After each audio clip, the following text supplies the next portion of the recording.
आज हम micro learning on labour laws series के अंतर्गत common mistakes during domestic inquiry process पर चर्चा कर रहे हैं। अर्थात जब हम किसी भी चार्जशीट के अगेंस्ट किसी डेलिक्वेंट एम्प्लॉय की डोमेस्टिक इंक्वायरी करते हैं तो क्या क्या गलतियां हमसे जाने अनजाने हो जाती हैं और उनसे कैसे बचा जा सकता है, उस विषय पर चर्चा करेंगे।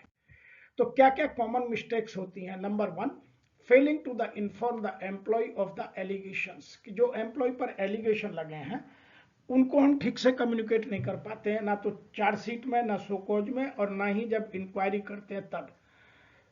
साधारण तरीका यह है कि जब इंक्वायरी ऑफिसर इंक्वायरी स्टार्ट करता है तो पहले ही दिन वह अपने अपॉइंटमेंट ऑर्डर और चार्जशीट को पूरा पढ़कर और एम्प्लॉय को समझाता है कि ये चार्ज लगे हैं, इन पर आपको क्या कहना है, तभी वो प्रोसेस स्टार्ट होती है। तो कई बार इंक्वायरी ऑफिसर ये नहीं करते हैं और सीधी प्रोसेस में चले जाते हैं, गलतियां हो जाती हैं। दूसरा, not giving the employee a chance to respond. आपने एम्प्लॉय को चार्जशीट पढ़कर सुना दी, उसने कहा मुझे समय दे दीजिए, आपने समय नहीं दिया। इंक्वायरी ऑफिसर समय नहीं देता है क्योंकि जल्दी में रहता है, या उसे एक्सपार्टी करने का उसके दिमाग में भूत चढ़ा रहता है। तो बहुत सारी गलतियां ऐसी हैं जो हमें देखने में छोटी लगती हैं लेकिन उनका बहुत महत्व है। तीसरी गलती क्या करते हैं, not allowing a support person. कभी कभी इंक्वायरी ऑफिसर इंक्वायरी में उसके को एम्प्लॉय को या यूनियन रिप्रेजेंटेटिव को या वो जिसको अपने गवाह के रूप में लाना चाहता है, वो थर्ड पर्सन भी हो सकता है क्योंकि इंसिडेंट कहाँ हुआ है, कैसे हुआ है, चार्जशीट पर निर्भर करता है, तो आप अलाउ नहीं करते हैं, तो यह भी एक बड़ी गलती हो जाती है। Number 4, carrying out the fair investigation. एक अच्छे इंक्वायरी ऑफिसर से यह उम्मीद की जाती है कि वह फेयर इन्वेस्टिगेशन करे, प्रेजुडिस ना हो, प्रीकंसीव्ड नोशन उसके माइंड में ना हो, बायस्ड ना हो, प्रिंसिपल ऑफ नेचुरल जस्टिस को फॉलो करे और रीजनेबल टाइम एंड अपॉर्चुनिटी दोनों पक्षों को दे। यदि ये सब नहीं होती है तो वो फेयर इंक्वायरी नहीं मानी जाती है। Number 4, not coming to the fact based conclusions. Inquiry officer जब इंक्वायरी खत्म कर लेता है तो अपनी उस इंक्वायरी के फाइंडिंग्स तैयार करता है गवाहों के गवाही के आधार पर, या जो डॉक्यूमेंट्स आए हैं, या जो दोनों के बीच विटनेसेज हुई हैं, उन चीज़ों के आधार पर। कभी कभी गलती क्या हो जाती है कि हम फैक्ट बेस्ड कंक्लूजन्स नहीं निकालते हैं, अपने माइंड से उनको डेवलप करते हैं कि इसका मतलब यह निकलता है, अर्थात इसका यह कारण हो सकता है, और उसके बेस पर जब हम अपनी फाइंडिंग्स लिख देते हैं तो जो डिसीजन मेकिंग अथॉरिटी है उस पर डिसीजन डिस्प्रपोर्शनेट ले लेती है और एम्प्लॉय सुप्रीम कोर्ट तक लड़ता है। सुप्रीम कोर्ट में जाकर कई बार नीचे की अदालतें कर देती हैं, कई बार नहीं कर पाती हैं किन्हीं कारणों से। तो सुप्रीम कोर्ट में जाकर जब इंक्वायरी विशिएट होती है तो बहुत प्रॉब्लम आती है। नंबर नेक्स्ट कारण है गेटिंग द सीरियसनेस रॉन्ग, कि आपने इंक्वायरी करते वक्त ना तो इंक्वायरी ऑफिसर ने सीरियसनेस बरती, ना मैनेजमेंट रिप्रेजेंटेटिव ने सीरियसनेस बरती, और उसको लाइटली लेकर इंक्वायरी की प्रोसेस को जल्दबाजी में, हबड़ तबड़ में, इनऑपरेट वे में, नॉन प्रोसीजरल वे में कंप्लीट करके अपनी फाइंडिंग सबमिट कर दी। तो उस इंक्वायरी की प्रोसेस को सीरियस लीजिए और उसमें मैं बार बार 3 चीजें बोलता हूं, उनको जरूर फॉलो कीजिए। Principle of natural justice, reasonable opportunity and fairness and firmness in process. नहीं तो इंक्वायरी की सीरियसनेस खत्म हो जाती है। नंबर नेक्स्ट पॉइंट है failing to deal with the employee consistently. आप जिस एम्प्लॉय के अगेंस्ट चार्ज लगे हैं उसके साथ कंसिस्टेंटली, एक क्रम में नहीं बात करते, बड़े एकदम एरोगेंट वे में या अनएप्रोप्रिएट वे में या अनसिस्टमेटिकली इंक्वायरी पूरी करने की कोशिश कर देते हैं या पूरी कर अपनी फाइंडिंग सबमिट कर देते हैं। कई बार जगह कुछ बताई, इंक्वायरी कहीं और कर ली। कई बार आपने टाइम कुछ और दिया, आप पहले गए या बाद में गए, तो ये देखने में बड़ी छोटी छोटी लगती हैं, लेकिन इन सब चीजों का महत्व है। इसके अतिरिक्त भी कुछ गलतियां होती हैं जो चार्जशीट से या शो कोज से चली आ रही होती हैं। तो मैनेजमेंट ने यदि ये गलतियां की हैं तो एक अच्छे इंक्वायरी ऑफिसर की है ड्यूटी बनती है कि उनको इंक्वायरी करने से पहले या तो ठीक कर ले या इंक्वायरी ही ना करे।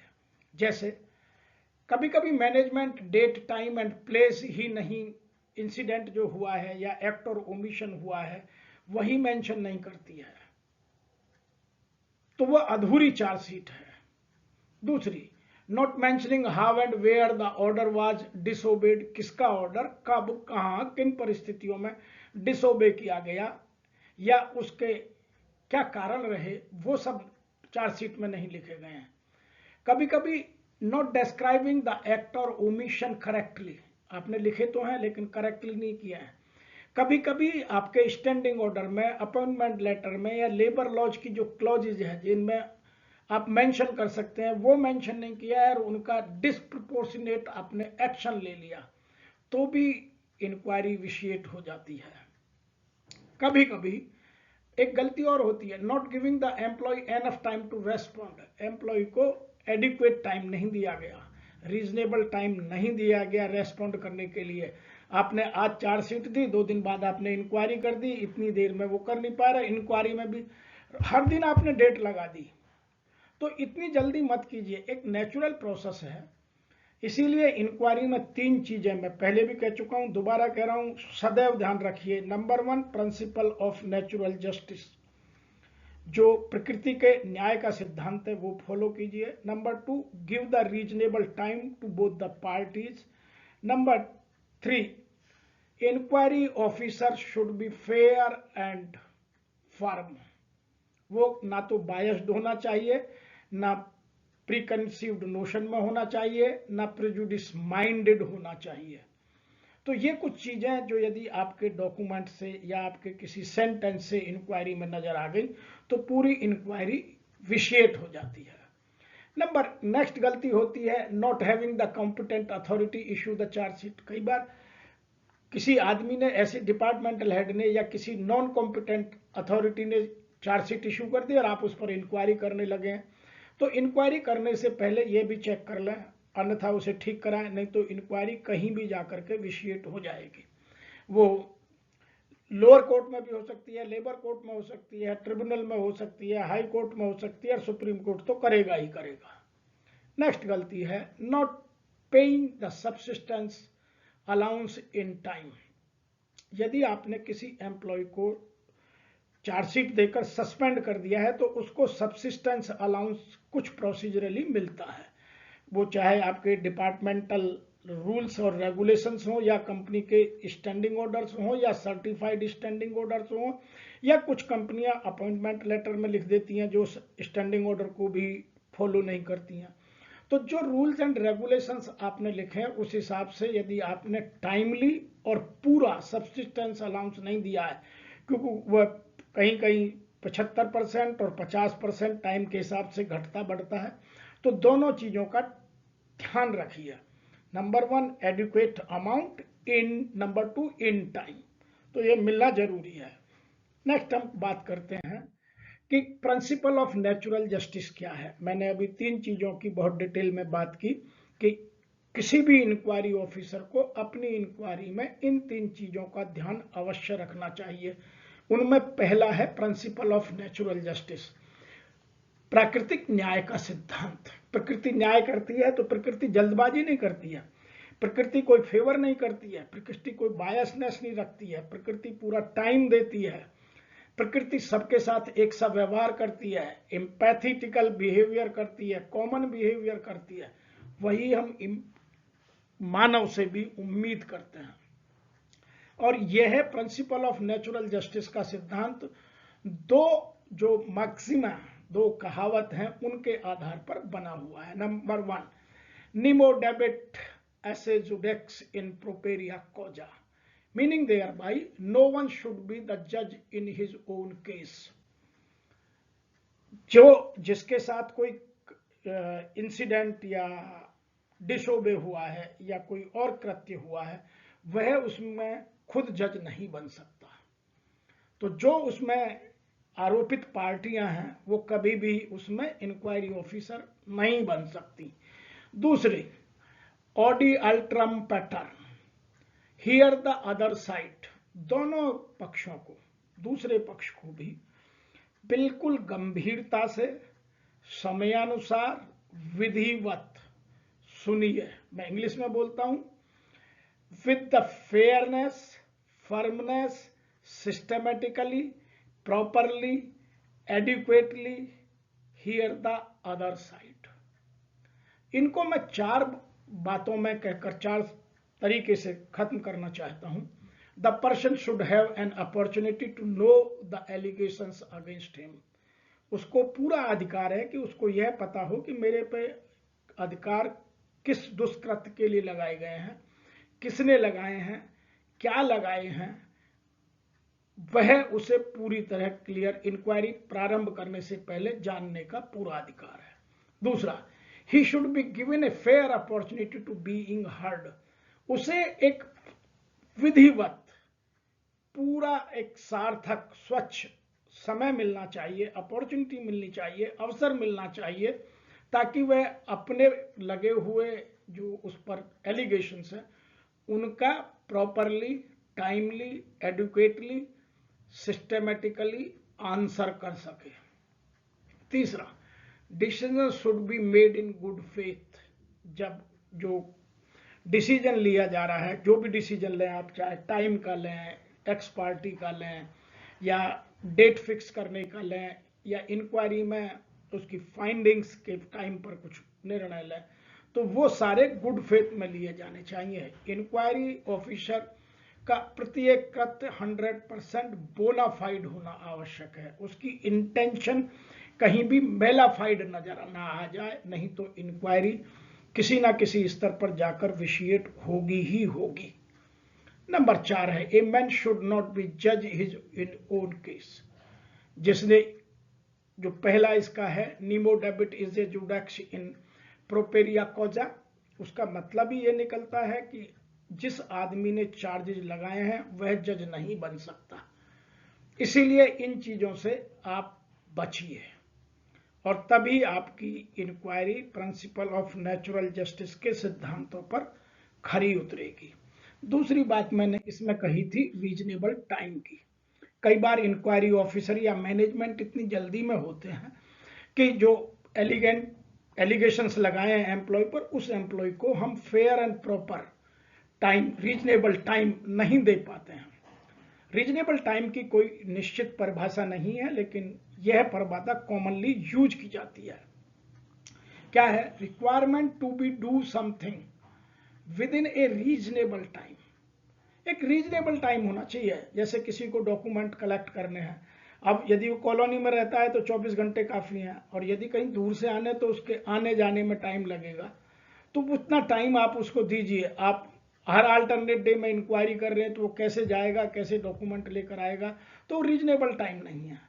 इसी तरह से इंक्वायरी करते वक्त और बहुत सारी चीजें जिनमें टाइम डिस्प्रपोर्शनेट नजर आने लगता है, तो रीजनेबिलिटी ऑफ टाइम खत्म हो जाती है। इसीलिए आपको करना क्या है? Usually this expression is used when there is no requirement for the things to be done quickly. आप जल्दबाजी में मत रहिएगा। इंस्टेड ऑफ, उसकी बजाय आपको क्या करना चाहिए? ए reasonable period of time is acceptable. एक रीजनेबल टाइम दीजिए, थोड़ा टाइम ज्यादा दीजिए जितना एम्प्लॉय मांग रहा है। यदि आपको लगता है कि वो इरीजनेबल बात कर रहा है तो आप अपनी नोटिस शीट पर लिखिएगा, उसको लिखिएगा कि इसने जानबूझ करके इंक्वायरी की प्रोसेस को डिले करने की कोशिश की। वो उसके अगेंस्ट एक और उसकी बैड इंटेंशन बन सकती है। लेकिन यदि आप जल्दी में हैं तो वो आपकी नॉन बोनाफाइड या मेलाफाइड इंटेंशन नजर आएगी। तो इसीलिए what is reasonable is determined, वो 2 चीजों पर निर्भर करता है। बाय द सर्कमस्टांसेस, उस समय सर्कमस्टांसेस क्या है, परिस्थितियां क्या हैं। दूसरा, the nature of the things to be done, उसकी प्रकृति किस तरह की है। तो इन चीजों को आप यदि ध्यान में रखेंगे तो कभी भी यह गलती इंक्वायरी ऑफिसर से नहीं होगी कि उन्होंने एम्प्लॉय को रीजनेबल टाइम नहीं दिया। मैं आशा करता हूं कि आपको रीजनेबल टाइम और प्रिंसिपल ऑफ नेचुरल जस्टिस की परिभाषा अवश्य समझ में आई होगी। तीसरा इशू आता है फेयरनेस। फेयरनेस का मतलब है आप इथिकल और वैल्यू बेस्ड काम करें, कि कोई भी इंक्वायरी ऑफिसर को जल्दी नहीं होनी चाहिए। अब मैं इसमें कुछ आपको सुप्रीम कोर्ट के केस बताऊंगा जो सुप्रीम कोर्ट में जाकर इंक्वायरी विशिएट हुई।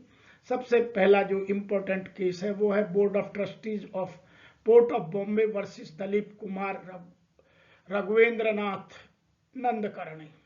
The inquiry was vitiated for violating the principle of natural justice.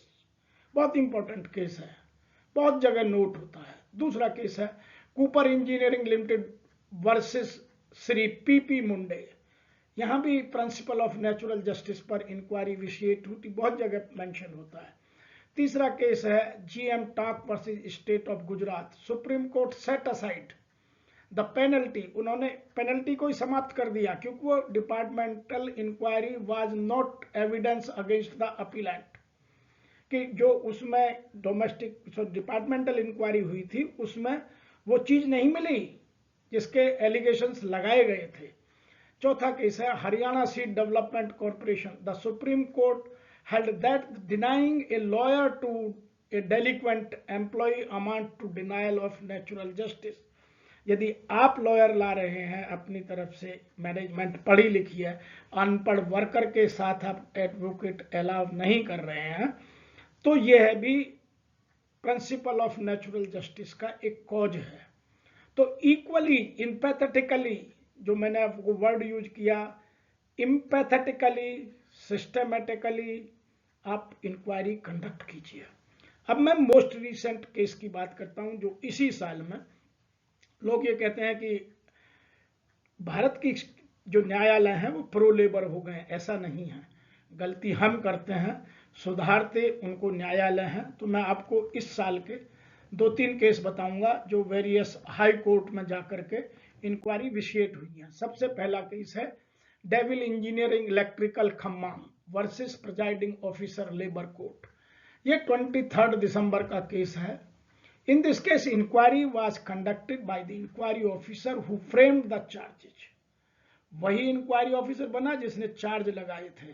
इसका मतलब वो अपने करे हुए काम को किसी ना किसी तरह सिद्ध करने के लिए जोर लगाएगा। तो इंटेंशन मेलाफाइड का केस है और इसमें इंक्वायरी विशिएट हुई।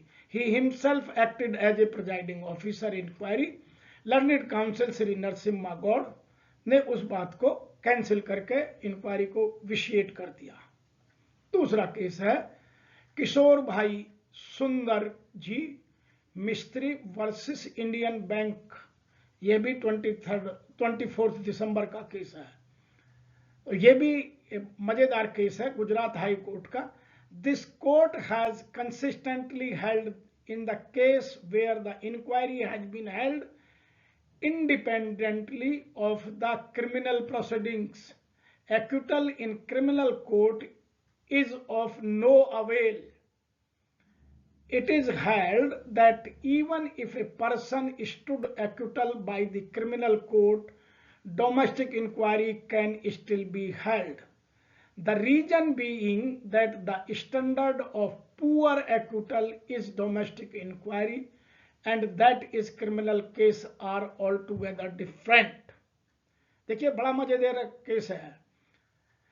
In the criminal case, standard of proof required is beyond reasonable doubt, while the domestic inquiry, it is the preponderance of possibilities. आप ये बड़ा मजेदार केस है, देखिएगा। तीसरा case hotel corporation of India versus Sudesh Kumar Julka. यह भी 23 दिसंबर को ही हुआ। The management was chargesheeted an employee found guilty on 6 counts after the domestic inquiry and punishment of dismissal from service was imposed on him. The petitioner The tribunal framed the preliminary issue co-fairness and validity of the domestic inquiry and wide order dated 20/12/2003 issue against the petitioner के against ही order pass कर दिया।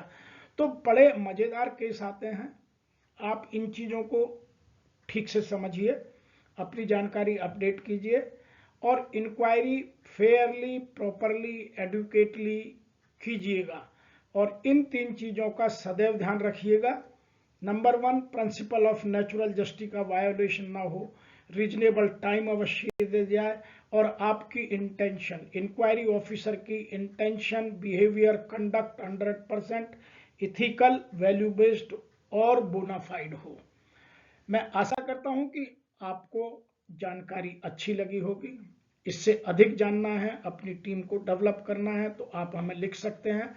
मैंने अपना email address, अपना नाम और अपने video channel का नाम भी दिया है, जिस पर इस तरह की बहुत सारी जानकारी डली हुई है।